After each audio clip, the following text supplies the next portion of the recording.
तो finally Ramesh Russell जी का 4 बोलबम सॉन्ग का शूटिंग कंप्लीट कर लिया गया है। आप सबके बीच 2-2 दिन पर यह सॉन्ग छूटने वाला है। कौन सा सॉन्ग किस चैनल पर रिलीज किया जाएगा, मैं आप लोग के इस वीडियो के माध्यम से सब कुछ आगे बताएंगे। उससे पहले अगर आप लोग मेरे चैनल पर नए हैं और रमेश रसेल जी को सच्चे वाला फैंस हैं तो इस वीडियो को दिल से लाइक करके चैनल को सब्सक्राइब जरूर करें। तो आइए बिना समय लेते हुए इस वीडियो को स्टार्ट कर देते हैं।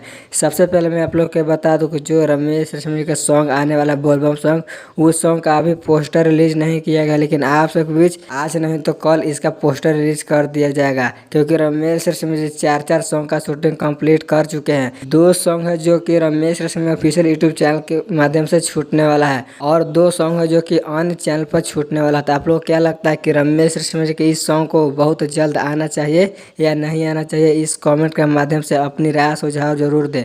और अभी तक मेरे चैनल को सब्सक्राइब नहीं किए हैं तो सब्सक्राइब भी कर लें। तो आज का वीडियो यहीं तक रहने देते हैं। अगर वीडियो अच्छी लगी तो इस वीडियो को शेयर भी कर दें।